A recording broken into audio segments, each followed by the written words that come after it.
بسم اللہ الرحمن الرحیم۔ شروع اللہ کا نام لے کر جو بڑا مہربان نہایت رحم والا ہے۔ الف لام میم را۔ اے نبی، یہ کتاب الہی کی آیتیں ہیں اور جو کچھ تمہارے پروردگار کی طرف سے تم پر نازل ہوا ہے حق ہے، لیکن اکثر لوگ ایمان نہیں لاتے۔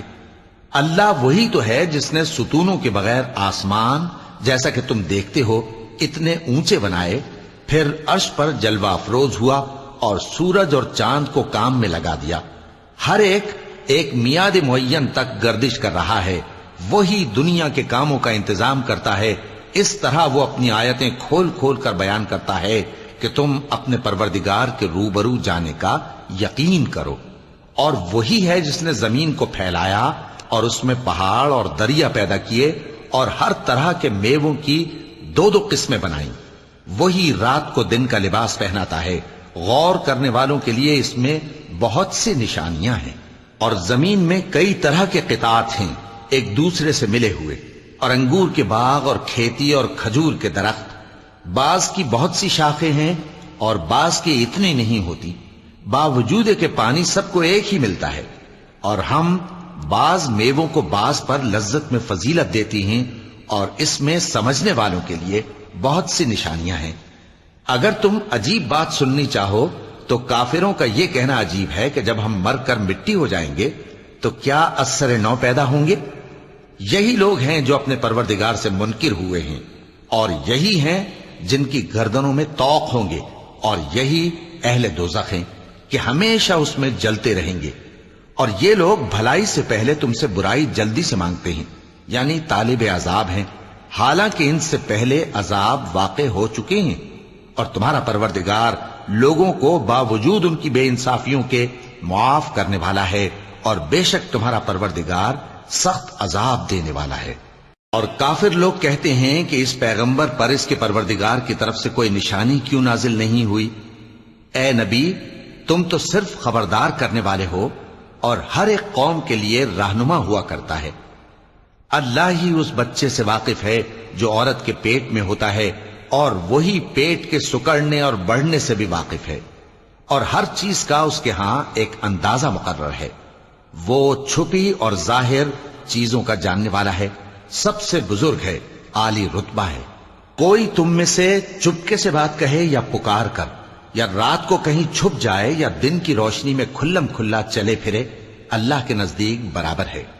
اس کے آگے اور پیچھے اللہ کے چوکیدار ہیں جو اللہ کے حکم سے اس کی نگرانی کرتے ہیں۔ اللہ اس نعمت کو جو کسی قوم کو حاصل ہے نہیں بدلتا جب تک کہ وہ اپنی حالت کو نہ بدلے، اور جب اللہ کسی قوم کے ساتھ برائی کا ارادہ کرتا ہے تو وہ پھر نہیں سکتی، اور اللہ کے سوا ان کا کوئی مددگار نہیں ہوتا۔ وہی تو ہے جو تم کو ڈرانے اور امید دلانے کے لیے بجلی دکھاتا اور بھاری بھاری بادل پیدا کرتا ہے، اور رعد اور فرشتے سب اس کے خوف سے اس کی تسبیح و تحمید کرتے رہتی ہیں۔ اور وہی بجلیاں بھیجتا ہے، پھر جس پر چاہتا ہے گرا بھی دیتا ہے، جبکہ وہ اللہ کے بارے میں جھگڑتی ہیں، اور وہ بڑی قوت والا ہے۔ کام کا پکارنا تو اسی کا ہے، اور جن کو یہ لوگ اس کے سوا پکارتے ہیں وہ ان کی پکار کو کسی طرح قبول نہیں کرتے، مگر اس شخص کی طرح جو اپنے دونوں ہاتھ پانی کی طرف پھیلا دے تاکہ دور ہی سے اس کے منہ تک آ پہنچے، حالانکہ وہ اس تک کبھی بھی نہیں آ سکتا۔ اور اسی طرح کافروں کی پکار بیکار ہے۔ اور جتنی مخلوقات آسمانوں اور زمین میں ہے، خوشی سے یا ناخوشی سے اللہ کے آگے سجدہ کرتی ہے، اور ان کے سائے بھی صبح و شام سجدے کرتے ہیں۔ چونکہ آیت سجدہ تلاوت کی گئی ہے، لہذا سامعین پر سجدہ واجب ہے۔ ان سے پوچھو کہ آسمانوں اور زمین کا پروردگار کون ہے؟ تم ہی کہہ دو کہ اللہ۔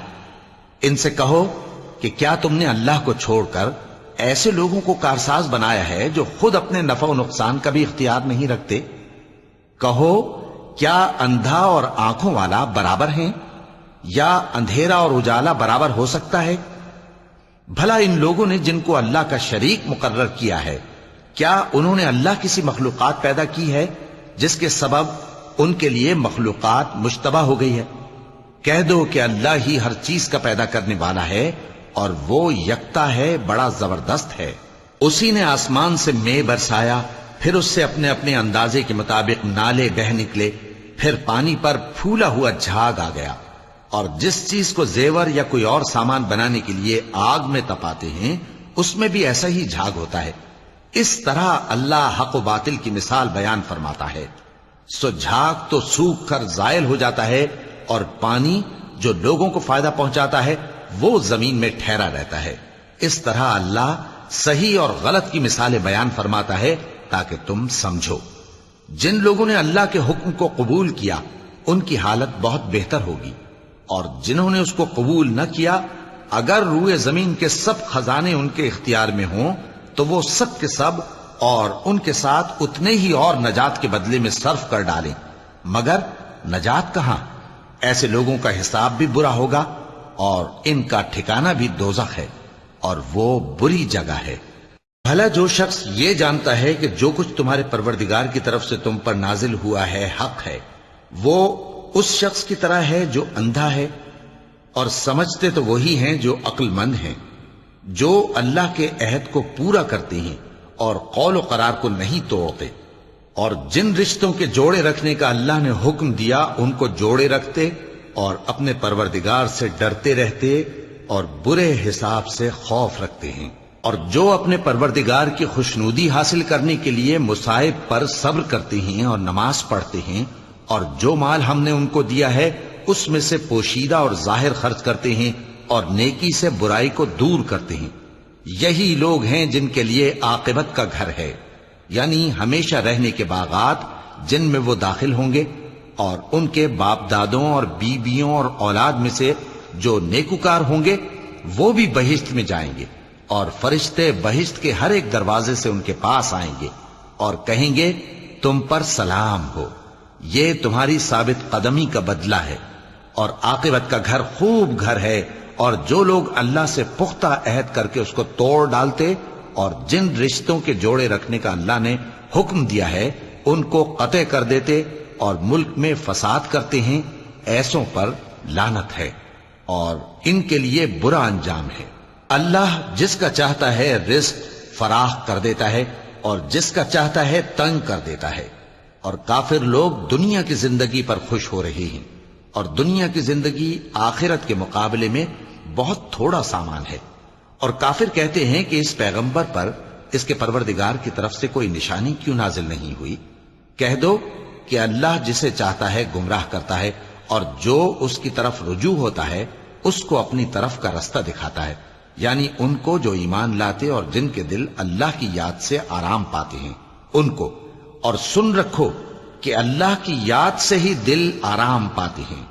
جو لوگ ایمان لائے اور عمل نیک کیے ان کے لیے خوشحالی اور عمدہ ٹھکانہ ہے۔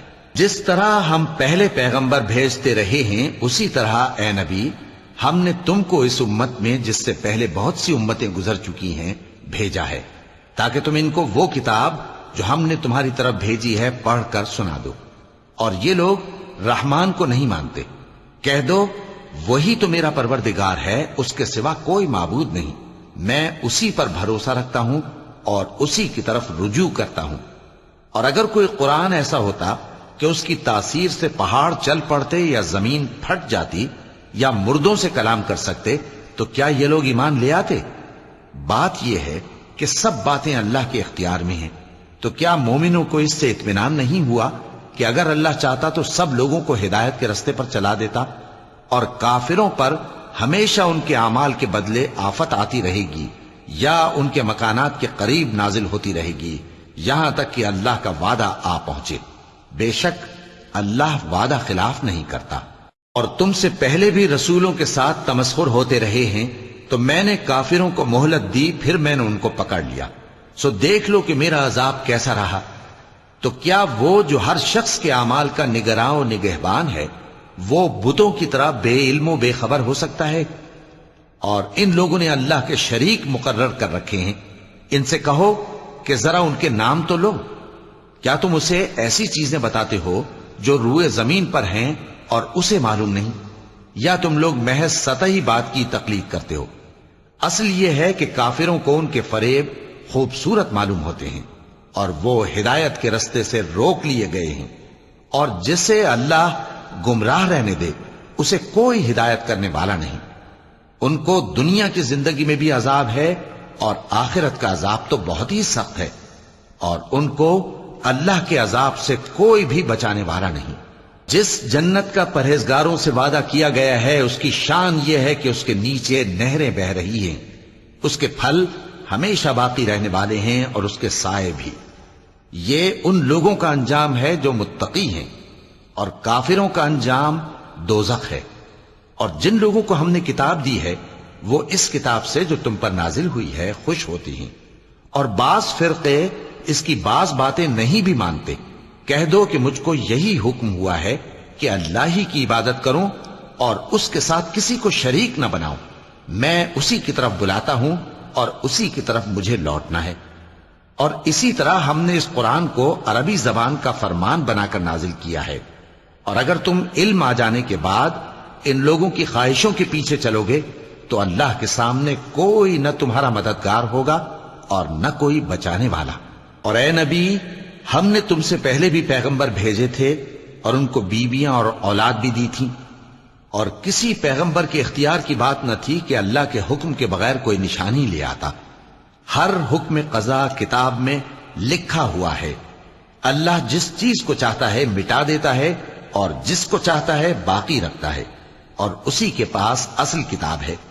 اور اگر ہم کوئی عذاب جس کا ان لوگوں سے وعدہ کرتے ہیں تمہیں دکھائیں، یعنی تمہارے روبرو ان پر نازل کریں، یا تمہاری مدت حیات پوری کر دیں، یعنی تمہارے انتقال کے بعد عذاب بھیجیں، تو تمہارا کام ہمارے احکام کا پہنچا دینا ہے اور ہمارا کام حساب لینا ہے۔ کیا انہوں نے نہیں دیکھا کہ ہم زمین کو اس کے کناروں سے گھٹاتے چلے آ رہے ہیں؟ اور اللہ جیسا چاہتا ہے حکم کرتا ہے، کوئی اس کے حکم کا رد کرنے والا نہیں، اور وہ جلد حساب لینے والا ہے۔ جو لوگ ان سے پہلے تھے وہ بھی بہتیری تدبیریں کرتے رہے ہیں، سو تدبیر تو سب اللہ ہی کی ہوتی ہے۔ ہر شخص جو کچھ کر رہا ہے اللہ اسے جانتا ہے، اور کافر جلد معلوم کر لیں گے کہ آخرت میں اچھا انجام کس کے لیے ہوتا ہے۔ اور کافر لوگ کہتے ہیں کہ تم پیغمبر نہیں ہو۔ کہہ دو کہ میرے اور تمہارے درمیان اللہ اور وہ شخص جس کے پاس کتاب آسمانی کا علم ہے بطور گواہ کافی ہے۔ صدق اللہ العظیم۔